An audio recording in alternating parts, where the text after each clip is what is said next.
Donc, on va commencer. Nous avons la chance ce soir d'accueillir donc Brian Tompkins, l'ex-président de la BCLA, qui aujourd'hui va nous faire un Back to Future pour les lentilles sclérales. So, Brian va parler entièrement en anglais, lentement, il m'a promis. Si vous avez des problèmes vraiment de traduction, merci de me le dire. Et puis, c'est un peu prévu avec Brian, si jamais on fera la traduction, je ferai la traduction en simultané le mieux possible. N'hésitez pas toujours à faire vos questions, à poser vos questions sur le chat. Il va y répondre à la fin. Ou voilà. On va bien sûr couper tous les micros de tout le monde pendant la présentation. Et puis voilà. Et voilà. So Brian, up to you now. Wow. Yeah. Is it really me, huh? Okay, so bonsoir, messieurs, dames, santé, avec mon gin tonic, c'est parfait. So, that's about as far as my schoolboy French is going to take me. So I am hoping that you're going to be able to be okay with my English, because sometimes it's not that great. It's kind of a weird Back to the Future sentiment in scleral lenses at the moment, and it's kind of where we all are about. And really, those of you that do scleral lenses and those of you who are starting scleral lenses should understand they are kind of a hot property at the moment. They are probably one of the most exciting lens options we've had. But man, we've been there before. It's not like they're new. They've been around for a long time.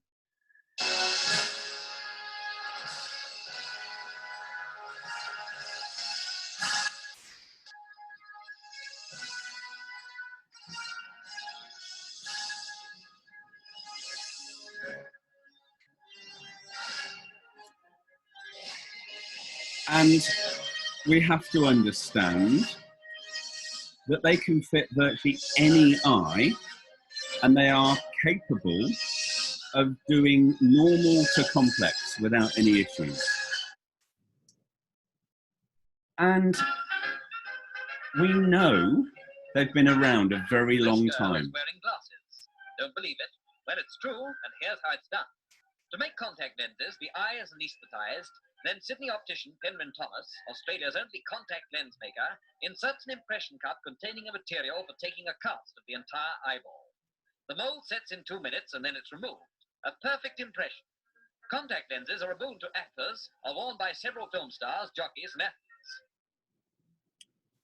Now we know that that was many, many, many, many years ago, and quite a lot of years ago now, I actually started my whole thinking in terms of scleral lenses, because when I was at university in the very early 70s, long hair down to about here, listening to kind of Hendrix was gone by then, but Queen, etc., and enjoying some fun times at uni.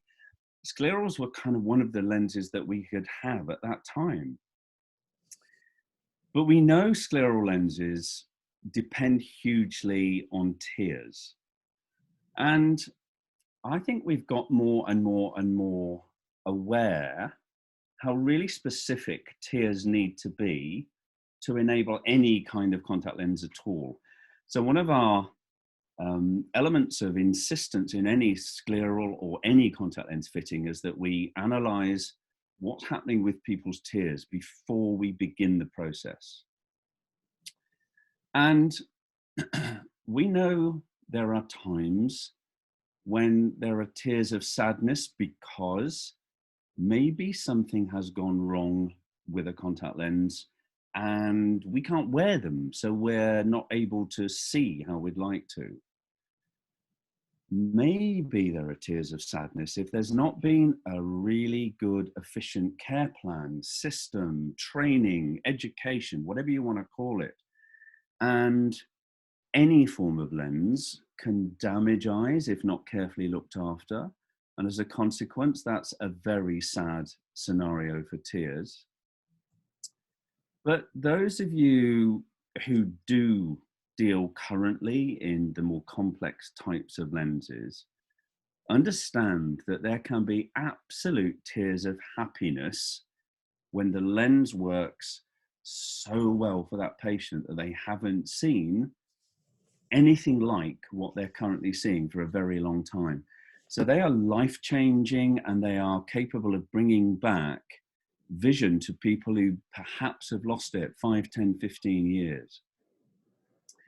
So one of the particularly essential pieces of equipment pre-COVID, and obviously now we're all staying home, and for me, anything that's good rocks. So if you look at the screen, you'll see staying home rocks. Well, it does. We've had some great times building the business from home.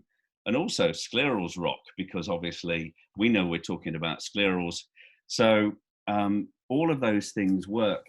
But before COVID, one of the most essential bits of equipment in my consulting room was actually this, a towel. Because so many people, when I used to wear a suit to practice, when they were fitted with a scleral, would come and hug me and cry on my shoulder. And so I would get tears, salty white marks all down my shoulder, making it quite difficult for me to continue wearing that suit. Post-COVID, we'll see when we can hug people again. I hope as soon as possible. Now, this is my company, my business, my passionate driving lenses forward. And anybody is welcome to go and have a look at tksoptometrists.co.uk, keep tks-optometrist.co.uk. Have a look at the website, have a look and see how we kind of like to portray our business. We're currently the 2019 Technology Practice of the Year. This is my fantastic team who are part and parcel of the whole process of fitting any lens, but particularly sclerals. And we were up for the 2020 Social Media Practice of the Year and Contact Lens Practice of the Year. So we were going to be essentially going for more awards, but COVID came along and the award ceremony has been postponed until the world is back to whatever normal is normal again. You saw at the start, this is my practice. This is my beer terrace. A petit bière, or a verre de vin, while we are choosing spectacles, is a perfect way to loosen the patient's pocket, because the more glasses of wine they've had while they're choosing in the fresh air, the more they tend to spend on their spectacles and the more they buy. So it's extremely useful to be serving. And if you French don't serve wine in your practices, then there's something very wrong somehow. Inside, the team will soon be guarded, I think. We do audiology as well as every optometric facility that we can. And the team are taught when they're talking to the patients to smile on the phone, because as you know with your team, the smile comes through the telephone and it's an important element of reviewing, and it's an important front of house element for that patient to look and speak to you. But now we're going to have to smile behind face guards, smile behind masks. And so we're going to have to practice a big eye smile, which is going to be better than a cheesy smile hidden by a mask. Patients then move into my diagnostic suite. It's not a room, it's not a cupboard, it is a diagnostic suite where we have a very large element of the technology that we love to play with. They are toys. I can play with them and enjoy them. And we have dedicated technicians who are now far better than me at taking the measurements.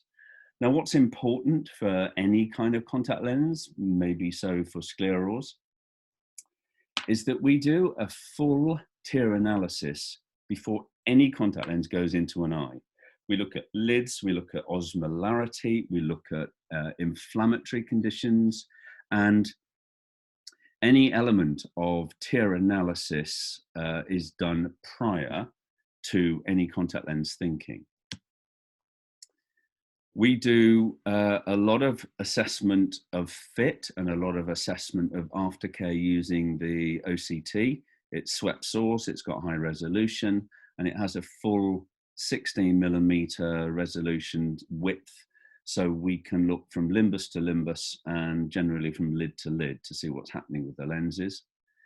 And we work very closely with the Eaglet team for the eye surface profiler, and I'm going to speak a little bit more about that. And not ringed, but you can see hopefully on the top of the screen, there's my corneal topographer.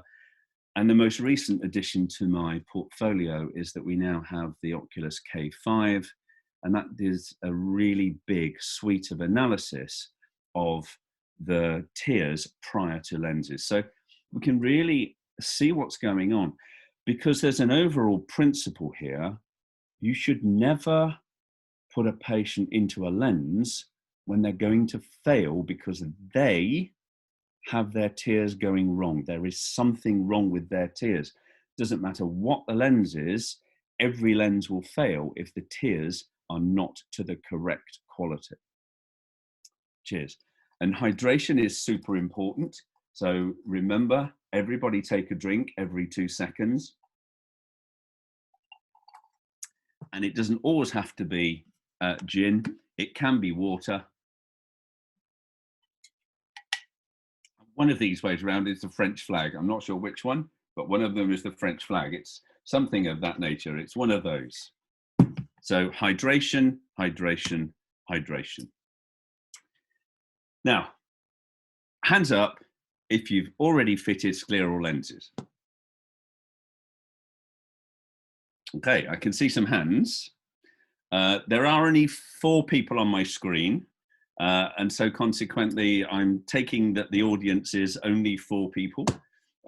Maybe there's more, but I'm only seeing 4 in the video thing that I have at this minute.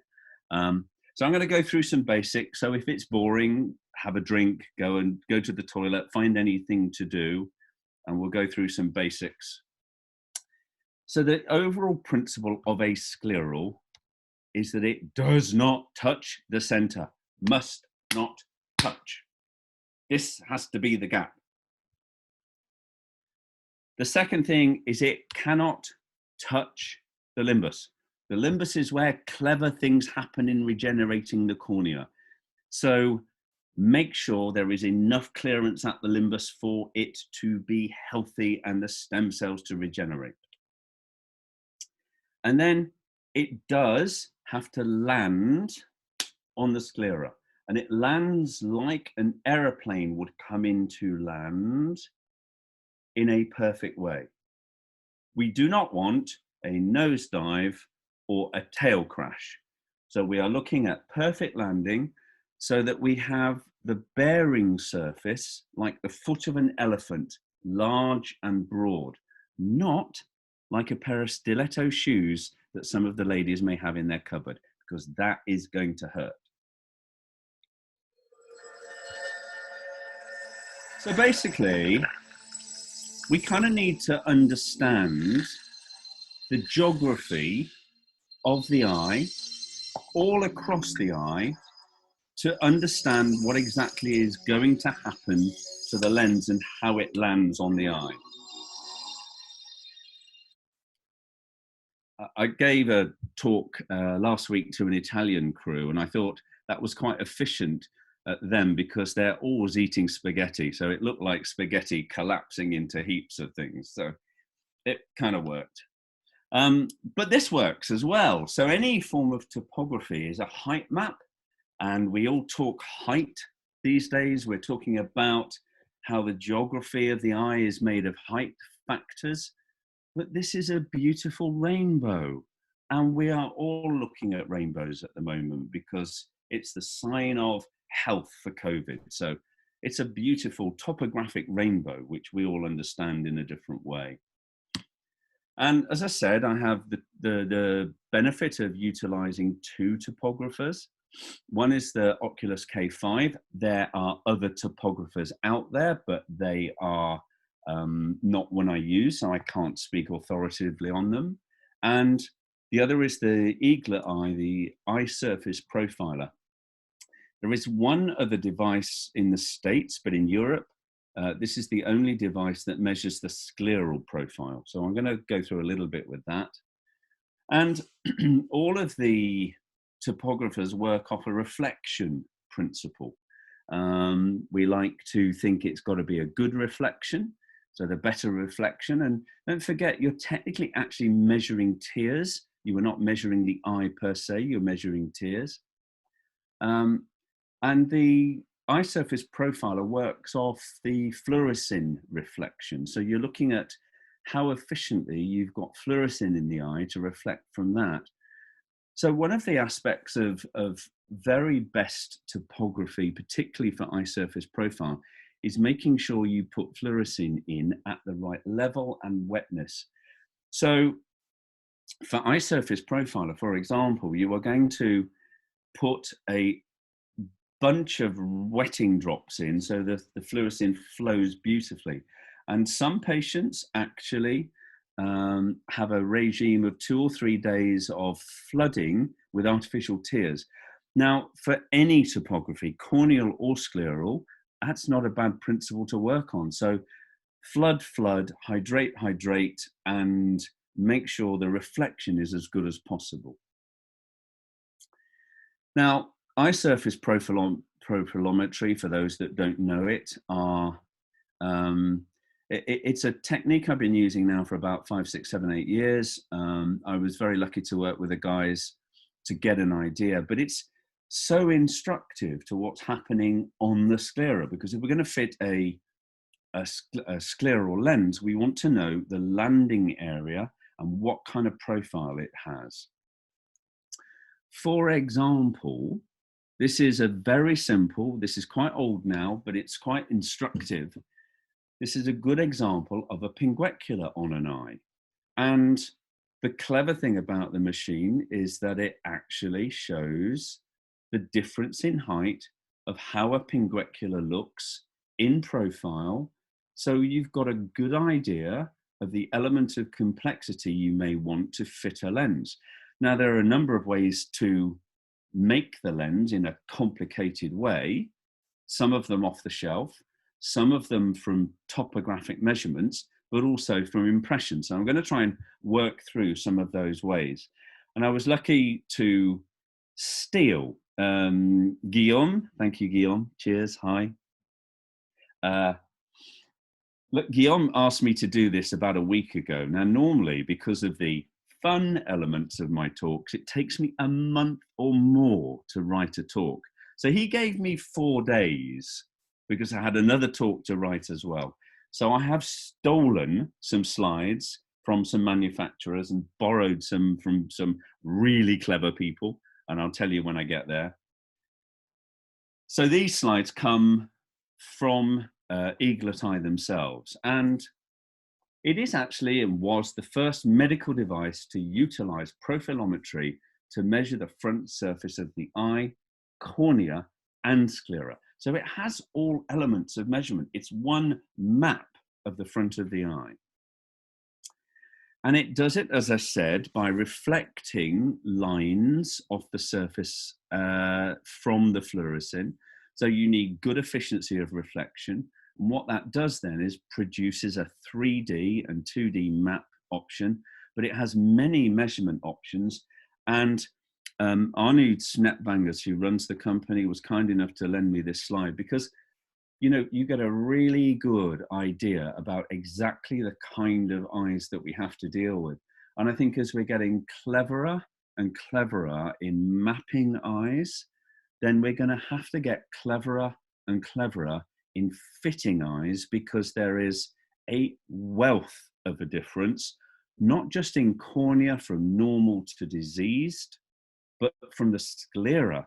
And you can have a really complicated cornea and a kind of normal sclera, or you can have a really simple cornea and an incredibly complicated sclera.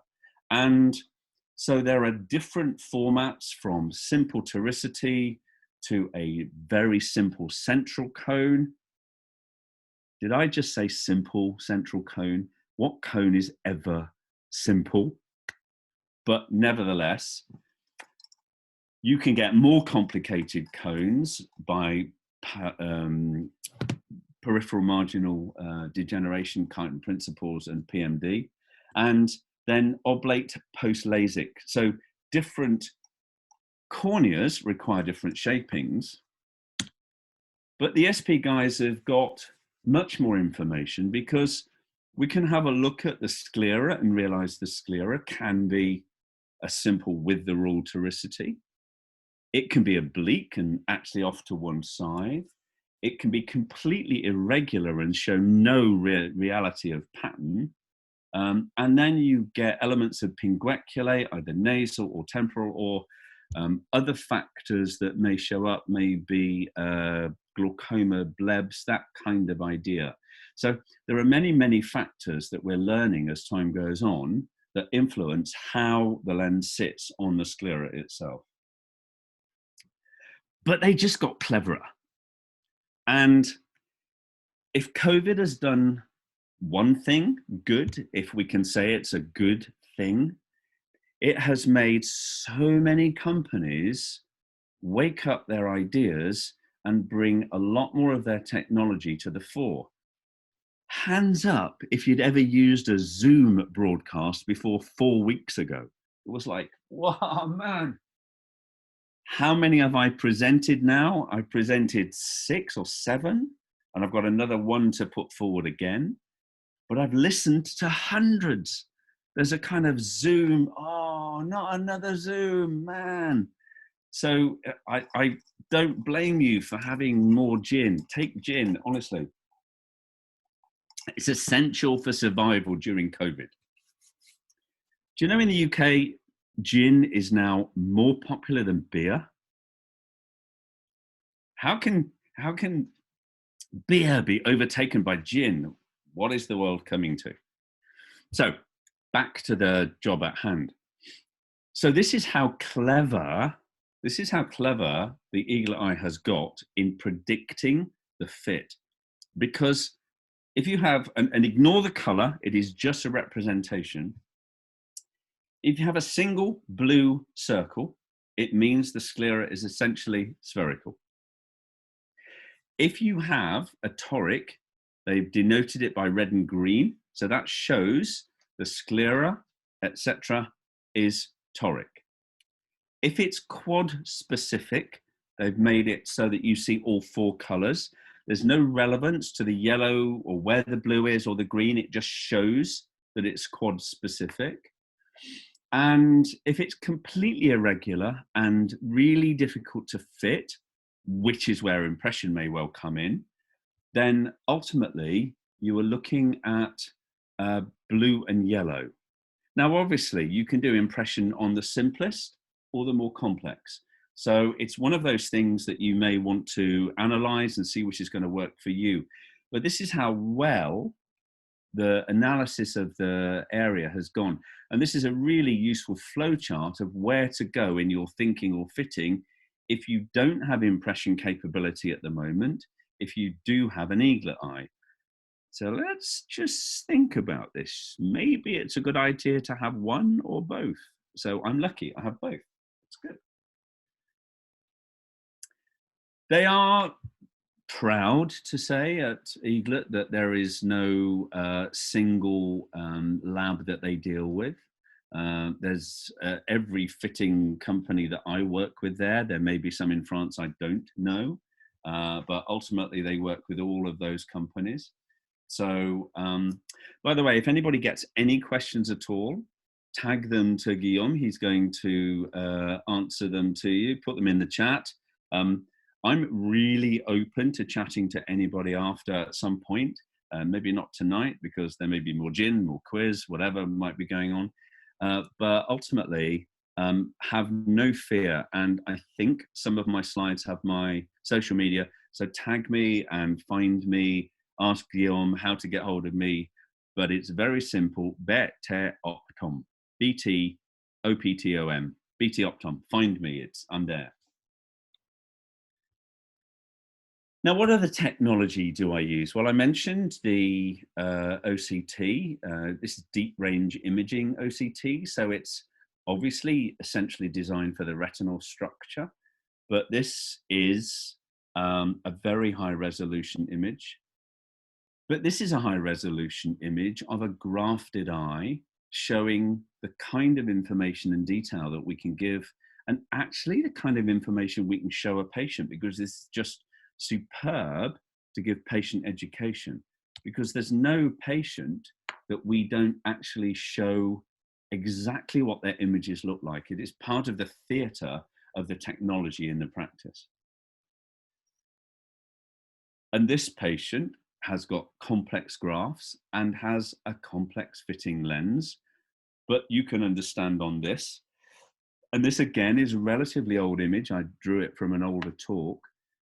So to me at this moment, those of you who fit sclerals, I think that vault is now too big. I would say that should be shrunk down to bring the gap, the tear reservoir, to lower. And certainly when we look at the very clever lenses that I'm using at the moment, say for my print, then that gap is configured to be almost uniformly the same across the whole eye. It is beautiful to see a lens in place when you get an eye print back. But then we can achieve it in certain other lenses too, so it's not impossible to do. But I rarely use fluorescein to fit the scleral because I have an OCT, therefore I'm concentrating on looking. And when you see this next slide, which should scroll through, it's a little bit slow, the video, but when you see what happens on this radial scan, then you can see the uniformity. And this is an eye print in situ. You can see the thinness of the cornea compared to areas. So some areas are thinner than compared to the rest. And you can see that the uniformity of that fitting is just beautiful when you see what's happening. So that's the run through of how an OCT would fit the central vaulting and the limbus. But obviously we want to look at the edges as well. So we look at the edge of a lens. I don't know if you guys have ever used an OCT edge profile to look at a soft lens, but even that is entertaining. And this is a soft lens digging in. I mean, you wouldn't imagine it would dig into the conjunctiva, but it does. And then you're looking at other aspects of the edge, and this is where you switch back to your slit lamp biomicroscope to see what's going on. And then you can go back to OCT and compare. And there's a kind of rule of thumb when you're fitting a scleral that you really don't want the edge digging into the conjunctiva more than 50% of its thickness. So if you look at this lens, I would judge that's probably 70% embedded into the conjunctiva. So that suggests it's landing a little bit too heavily into the soft tissue of the conjunctiva. So consequently, what we're looking at is a lens that may need that edge just lifting slightly, just flatten off a fraction, just to make the landing a little bit more efficient. And of course, one of the ways we might judge that is to look for impingement. And if this lens was impinging, then we wouldn't see that flow of corpuscles going underneath the lens edge. So consequently, what we've got here is a multifactorial judgment of fit based on a number of bits of instrumentation. Now, you could use just one and not look at the OCT, but it gives benefit to be able to judge one against the other one. And I mentioned earlier, I rarely look at what's happening in relation to the fitting of a lens by fluorescein, just because I kind of haven't really ever done huge amounts of it. And I've had the OCT since the beginning. So consequently, the OCT has been my get-to. But if you look here, the scleral lens is the front part, obviously, logically. The tear reservoir is the bit below that, and it's in this case stained green. And then you've got the cornea. Now, most people know the laboratory thickness of the scleral lens they deal with. So they can make a judgment as to the thickness of the tear layer, the tear reservoir, by judging, let's say, this scleral lens is 300 microns thick, then you're looking at least double, perhaps a little bit more. So to me, that's quite a large vaulting area. So if the lens is 300, the vault section, the tear section, is probably 600-700. So that's quite a large vaulting area. But an OCT can measure it to 672. So it's so much more accurate in my mind. There are some practitioners who argue you don't need that accuracy, but why would you not use it if you had it? So we are talking about complex eyes, and we are talking about ones that need perhaps a little bit more specialist fitting. Maybe their sclera shows up to be particularly challenging, or maybe, and here's a really good argument for the potential of impression fitting, maybe, just maybe, you want to spend as little time as possible with that patient. Maybe you don't like them, or maybe you want to make sure they're out of your room as quickly as possible. And so you are very much more likely to get a first or worst case second fit success by doing an impression. So we 2 years ago took on the ability to have eye print prosthetics into the UK. We were the first in the UK and are still the only one in the UK. And it's been a joy working with the guys. So iPrint Pro is for us a brand new way to fit lenses, but it is back to the future, or the future is back is probably a better way to say it. The future is back, because we had this kind of thinking all those years ago, but it's been super modified to be the very best technology around at this moment in time. And it is all about the impression. Part of this comes from their website. Again, I had to steal because I didn't get enough time, Guillaume. But the impression is key. So the patient, step one, will make the appointment to see the nearest practitioner. In France, at the moment, there is not one. The nearest will be Italy, potentially Switzerland, because the company ProLens is one of the ones that markets across the whole of Europe that have the license. The impression, once taken, and we're going to do some impression taking by video in a minute, and we're going to do a video I took with a patient. And that's shipped off actually to a laboratory in Italy, a company called Medlac. The custom iPrint is generated. So rather than the old methods where I had to make the impression and then fill with a dental casting material and then turn the cast upside down so you had the cast in place, then ultimately you would then press the plastic or mold the plastic according to a scan. So there is a step there that removes accuracy. So this third step is where the scan you take, the impression you take, is directly scanned into the software and very cleverly transferred to lathe. And then your iPrint Pro is dispensed at your doctor's. So we have the lenses sent back to us, and we then see the patient for the first fitting, and away they go with the biggest smile on their face, and sometimes those tears of happiness and joy. Now, what kind of eyes? Well, we've kind of been through this, so I'm going to skip. It kind of doesn't matter whether you've got normal or abnormal, super grafted, very strange, or just completely weird. And Jordine is one of our patients who had been a scleral patient for us. She gave us a fantastic testimonial. If you look at the TKS Optometrist Facebook page, you'll see, if you hunt back a few years, a testimonial from Jordine. She was a young mother with a young boy of about 9 months at the time. And she technically hadn't seen him properly ever since he was born, until we gave her some scleral lenses.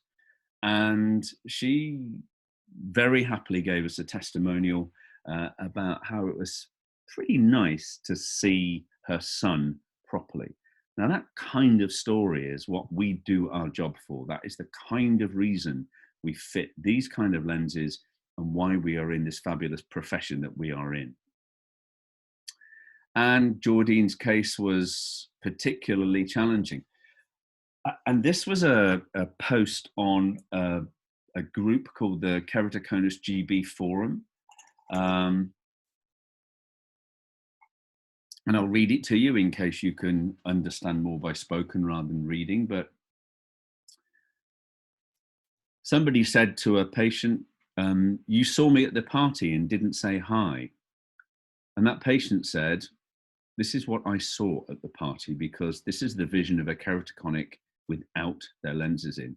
That is not a fun view without contact lenses.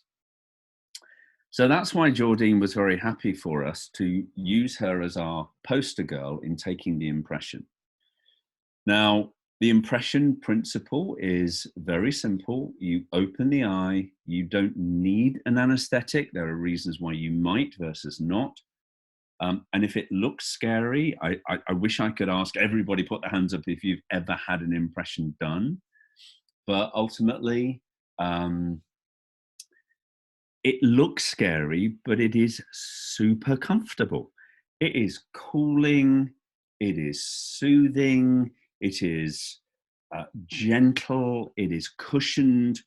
And a lot of our patients are actually post-LASIK dry eye patients, so they're very uncomfortable in a normal world. And a couple of guys have said, oh man, this impression makes me feel so good. It's like the whole eye is covered in this soft, wet, super comfy, cool goo. And they were really happy. So there is no issue with taking the impression. The reason I said about anesthetic, yes or no, you don't need an anesthetic, but some people whose tears are somewhat greater reflex-wise, the anesthetic will reduce the reflex tearing, so you get a less changed impression. The impression's important to not be too wet, so if they're crying a lot, then it's not ideal. You end up then with the mold, and the mold is difficult to photograph because it's very cleverly in 3D, but it doesn't matter to the computer scanner because it scans it incredibly well. And then it builds a 3D model. This isn't a cast, this is a 3D model at which they then build the lens and analyze where they need to be landing, how much they need to land on the whole eye shape itself, and what clearance and where they need to clear. And there are some very clever technicians at iPrint in the States. A guy called David Slater, we had an analysis session with for a patient that we were working with. And it has been fantastic to work with the guys, because these guys are the architects of how to cover the roof of the eye in a perfect way. And when you see a well-fitted scleral like this lens patient of ours, who really has such a large bearing and such a wonderful, cushioned, comfortable landing, you understand fully how comfortable these lenses become. Just to get the ideal out of the patient, it's better if they've actually worn sclerals before. Must leave out for a minimum of 48 hours. And if I'm honest, we like them to have a longer period of time. So often they come to us with 2 or 3, 4, 5 days, 2, 3, 4, 5 days of not wearing a lens. Now, in the one-eyed patients, in the eyes that, the patients that cannot cope without at least one eye working, we'll do one eye 1 week, and then we'll do the next eye the next week. So they take one eye out, rest it 5 days, we do the impression, and then they swap over and do the other eye. So it's not impossible to do. It's just a little bit more time consuming, but you know, these guys are going to pay a lot of money. And so consequently, it is something which is important that we do it right for them. And they bring all their existing data, so they've got everything that you kind of need, information that you might want. We give them the usual kind of starter bag. We have a branded contact lens waterproof wash bag that we put everything in, from a plunger to a solution to saline to wash to eye drops. So it's a branding from our practice and looks good as we sort of send them out. We use a variety of solutions, sometimes a soft lens multi-purpose, sometimes a peroxide. It varies a little bit. Various scleral inserters, so plungers or rings. Again, there wasn't time to put all of this into the talk, but there are various things that people, and some people just use their fingers as a tripod. Scleral fill saline, the filling material, has become an interesting topic lately, and there are one or two products on the market which are not just buffering. They're looking at a real proximity to normal tears. There's one called Nutrifill, just been produced in the US, and one called Unidose, which is coming from a Portuguese supplier. So there are a variety of fill solutions that you can use that must be non-preserved, because that fill is in contact with the eye for the whole day. So it must not contain a chemical of harm. And we use a Topocare lipid. We use a strong lipid cleaner, unless, and this is really important, an eye print is always coated in HydraPeg. So you cannot use a strong cleaner on a HydraPeg coated lens. I haven't put much about HydraPeg in here, but all lenses from iPrint come with HydraPeg coating. So you have to be that little bit more gentle. The process is easy, takes 10 times longer to manufacture an iPrint lens than it does a standard scleral. So from a lens manufacturing point of view, they have to charge a higher premium by a very long way.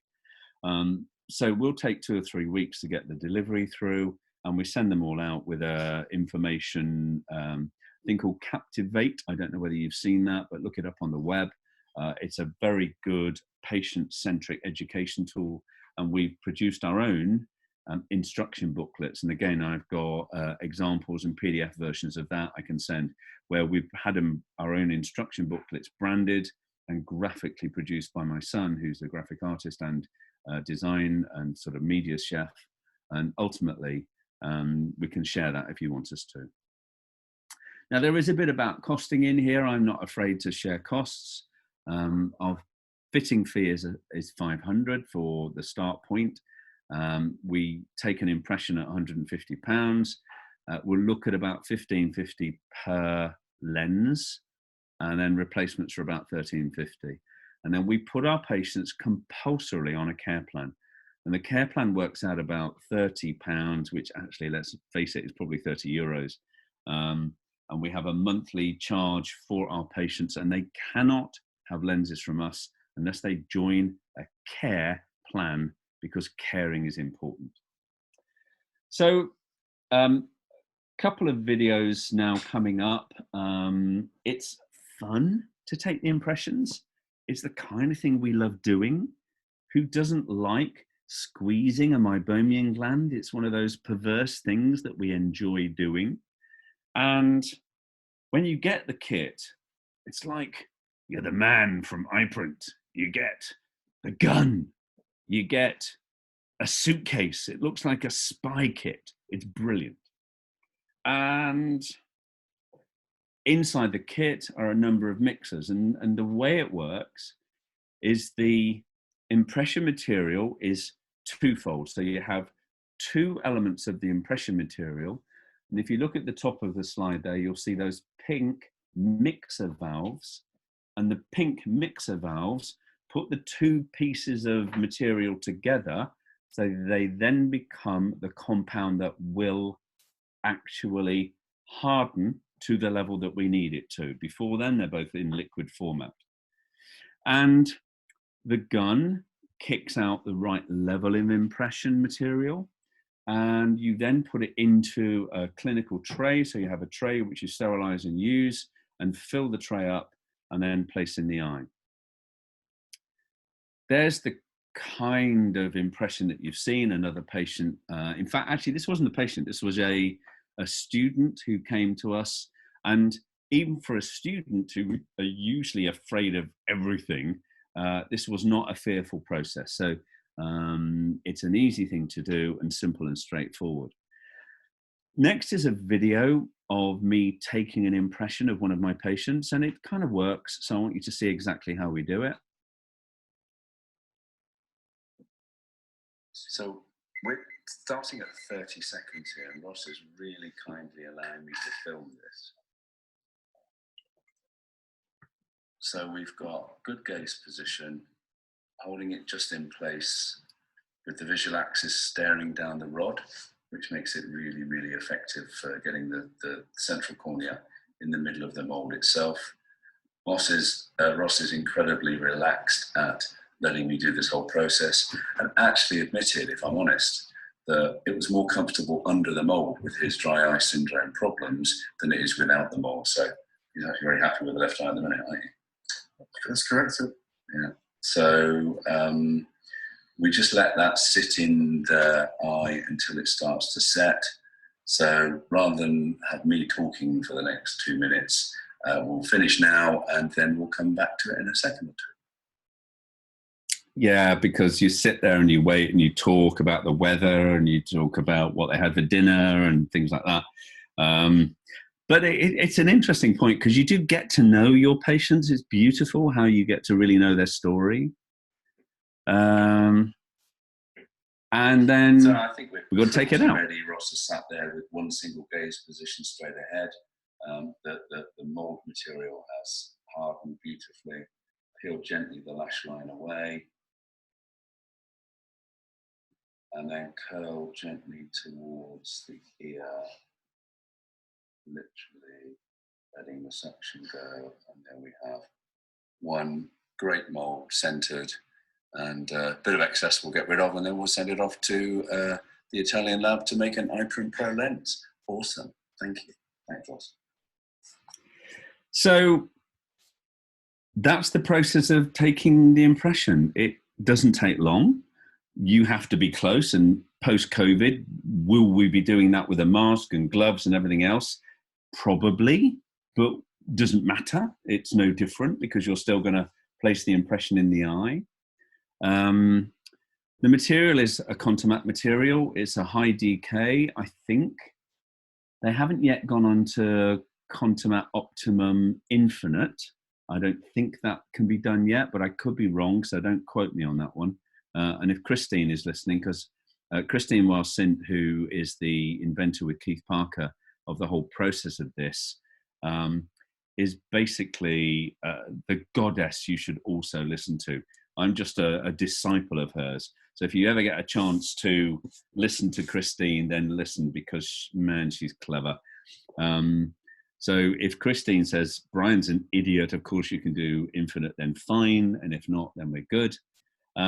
It is with Tangible Science HydroPeg, and that's a really important factor to have in place.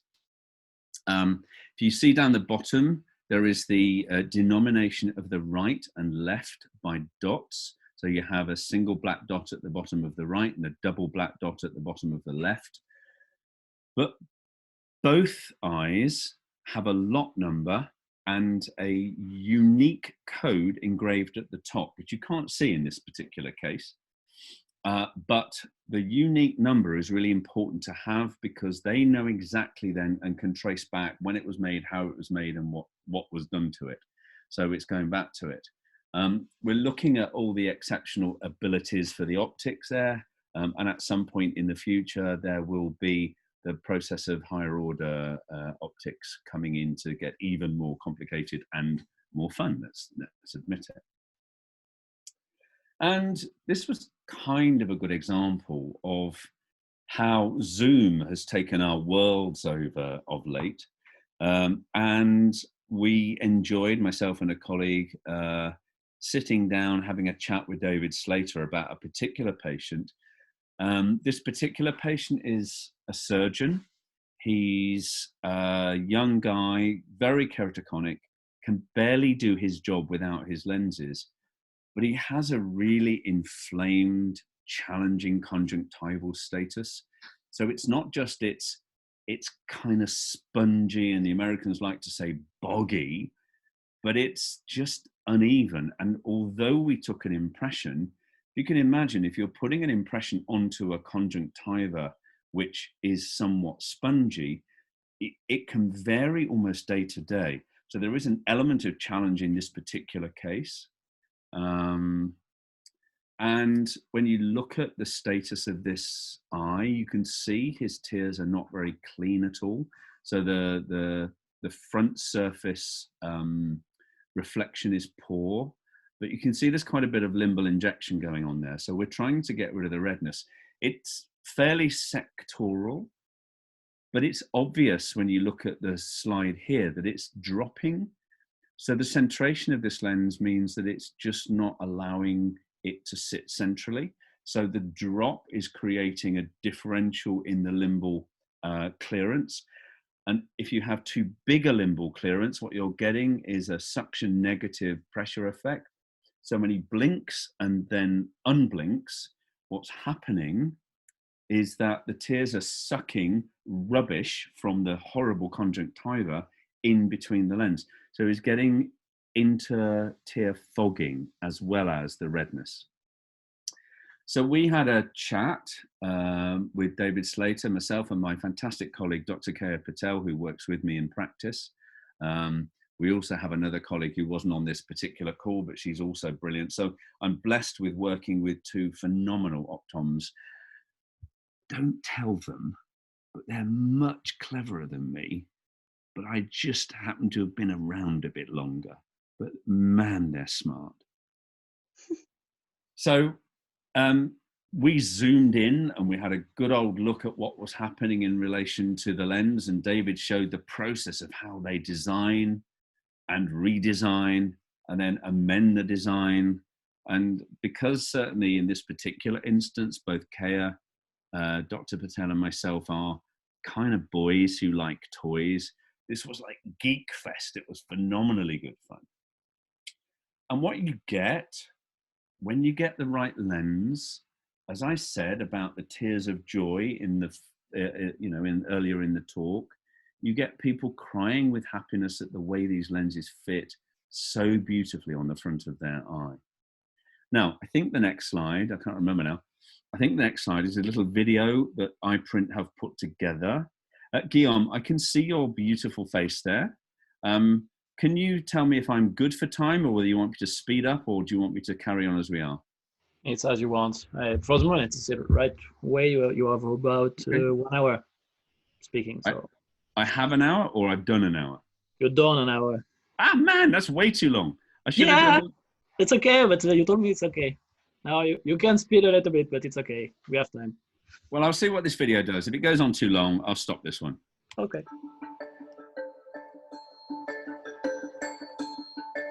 The eye is a beautiful thing. It lets us experience and interact and live life. Yet there are hundreds of thousands of people who suffer from debilitating corneal disease.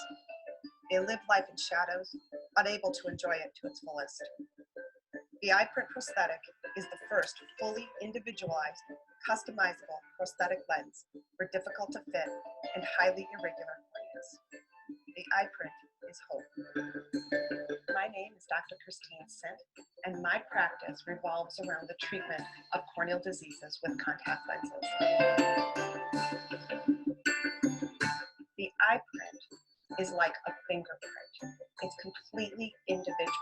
The iPrint involves making a mold of the ocular surface using a proprietary polymer. The mold is scanned in 3D, and a lens is designed with advanced software. The result is a remarkably comfortable prosthesis. So I am a -25, which is severely nearsighted. With my contacts, I am about like 20/40. They feel great. I would be lost without them. I know what vision means to people. I've seen how poor vision changes people, changes lives. Your life revolves around your vision. Don't let corneal disease stop you from living. See, I told you Christine was smart. She just told you in about 3 minutes what I've been spending an hour trying to say. So, I'm going to sack myself. I'm rubbish. It's kind of not there. Now, what's really clever about iPrint as well is they don't just do the iPrint Pro. They're doing iFit Pro and ScanFit Pro. So there are 3 different kinds of lenses coming through their system. iPrint Pro is for the most complex. iFit Pro is another impression, but it's more likely to work if you haven't got the really horrible blebs and shunts and other things that may make the fitting more complex. And ScanFit Pro is coming direct from the eaglet eye. So if you're putting an eaglet scan into the system, then ultimately iPrint will make direct from that scan. Now, actually, I think, Guillaume, we're kind of very close to the end. I think that if you see this,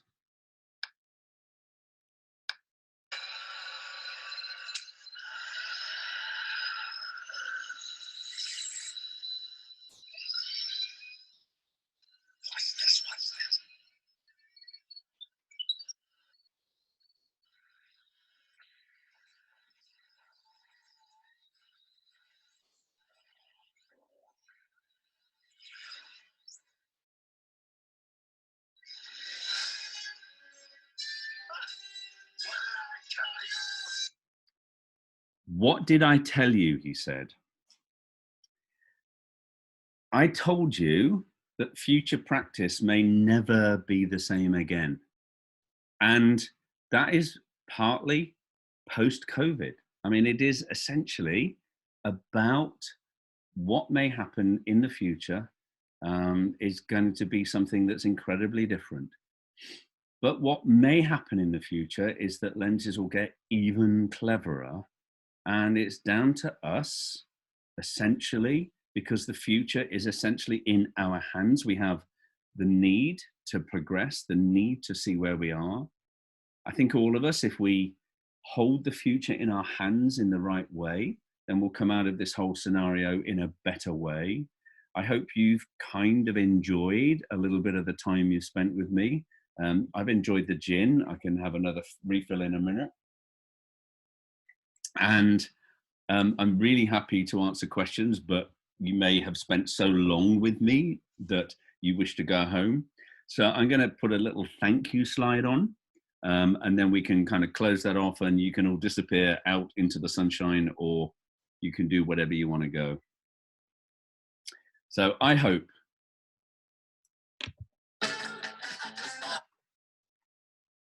that you enjoyed the show for me. Don't know what happened then, but it doesn't matter. I'll go back. It might work. Let's see if it works. No, they're not going. Guillaume should be dancing there. That's a good idea, but I'm not sure everybody will enjoy. Yeah, I know. I know, there it is.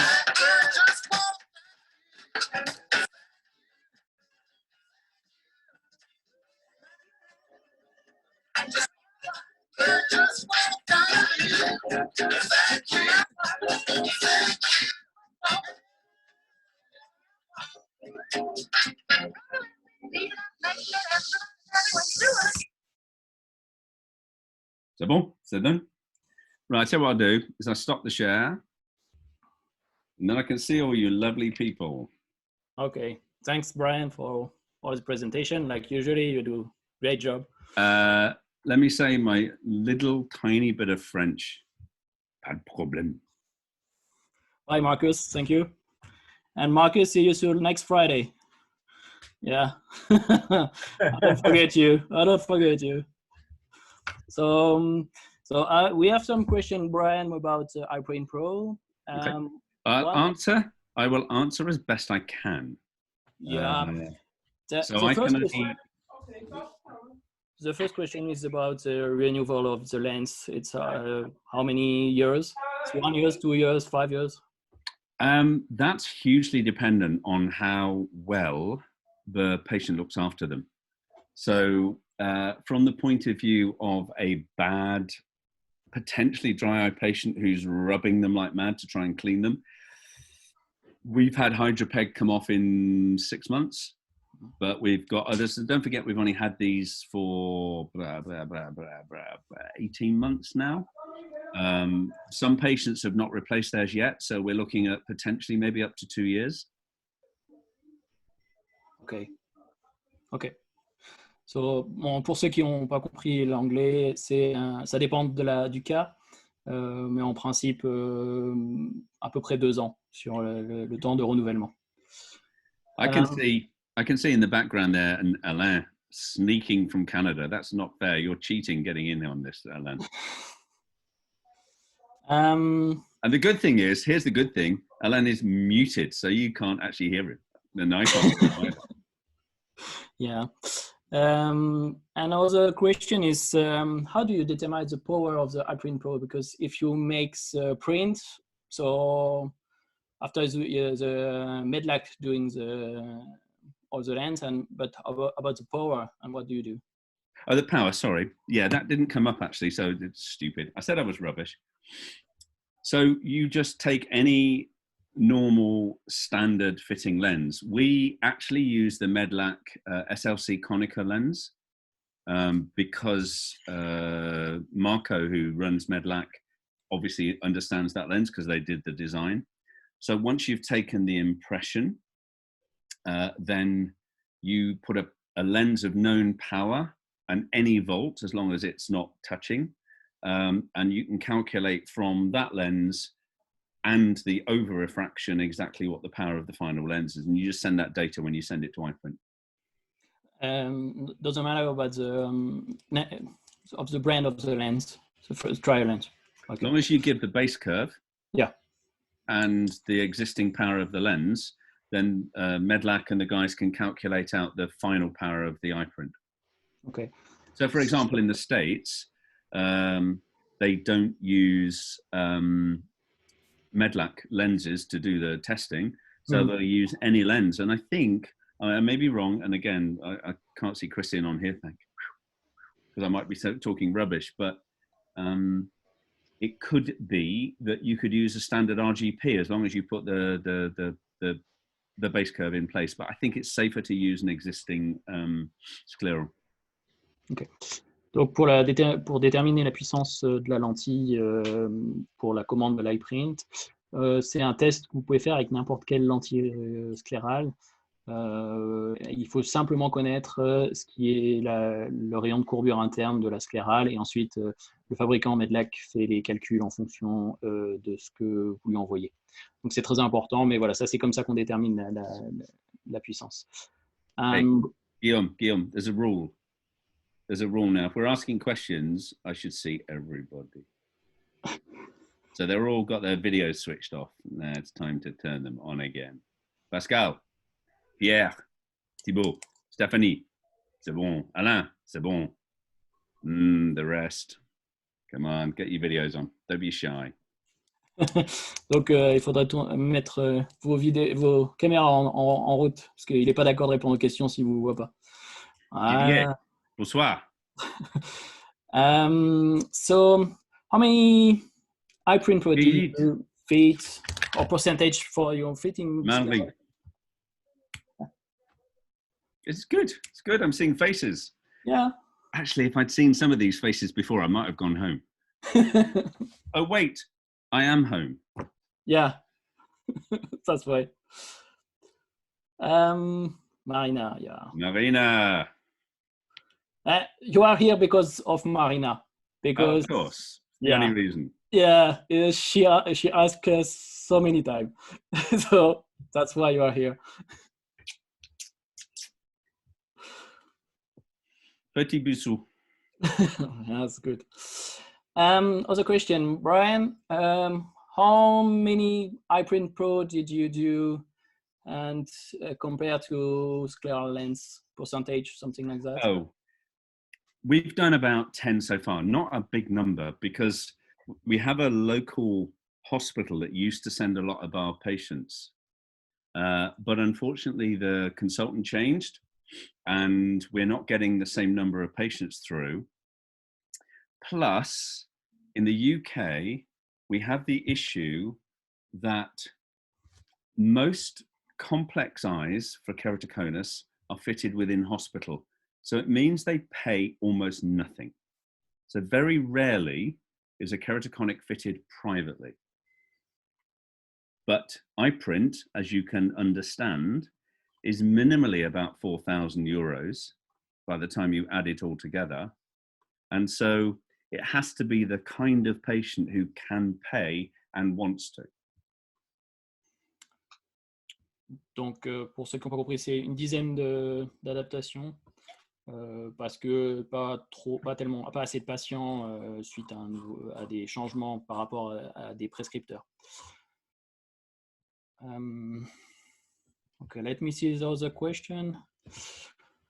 Brian, you told that maximum you test two lenses, something like that, or less, or more.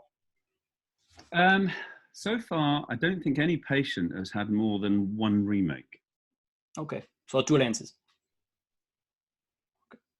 Well, 4 if we've had to make 2, but generally there's only been 1 that might not be quite ideal. Sometimes a power change, sometimes a minor fit change. Okay. We're on the 3rd lens for 1 patient, but I don't count that because we didn't do the original fitting. They actually came from an Italian laboratory over to the UK, found that they'd gone to Italy to have the iPrint done, and then realized we were available in the UK. So we're making him a 2nd lens, but it's because the original fitting just hadn't worked properly. So for iFit, did you know if you only can use eaglet eyes or you can also use the other one from the US? iFit is another impression lens. Okay. So iFit is it's kind of a slightly different version of iPrint Pro. iFit Pro is a different version of an impression, and ScanFit is the one that you would have to use. And I think at the moment, I could be wrong, and again, we need to check, but I think that it could be that it is only the eaglet that can make the ScanFit lens. Okay. And I don't think that has quite been approved in Europe yet. So I don't think that link is quite in place. I don't think Arnu's on the talk. I don't think him. Yeah, but I will ask him. That's a good idea. But I don't saw him in a talk. So no, I haven't seen him. It's good. Okay. I see him too much. It's fine. Yeah, that's another point. How do you manage your appointment? Because you have OCT, eaglet eyes, and everything. So how much time you take for each before COVID? Because after COVID we will see. But for before COVID, how many time you take for each patient with all these exams? We allocate about 2 hours minimum. Donc 2 heures pour chaque patient. Okay. 2 heures, sometimes 13. Okay, that's too much. And no, if you charge for it. Yeah. You know, so you're charging £500, 500 euros, whatever. Maybe in France the pricing is different. I don't know what French pricing is like. Yeah, it's something like 10 times less, at least. Yeah. But are these guys all optometrists, or are there some ophthalmologists on here? Most of them, it's only optometrists. So yeah, only opto. Only optometrists? Yeah. You sure? Quite sure. Are you positive? Yeah. Okay. So, a bad question. I think it's more or less done. So, thanks, Brian. C'est bon? Yeah, it's good. It's good for you. You can go away. Prepare a new Zoom. Hi, Philippe. Just seeing you, man. Cheers, everybody. Sante, have a beautiful evening, and thank you for listening. And hook up if you're not already hooked up, and yeah, get Guillaume. When this is over, I'll come actually to France. Much more fun. Yeah, that's a very good idea. We will plan something for you. Au revoir, bonne soirée. Bye. Bye bye. Am I leaving? Do I go? Do you want me to go? As you want, if you want to stay, but everybody will leave now. So. Au revoir, Marina. Yeah, we close the Zoom. Ciao, ciao. Ciao.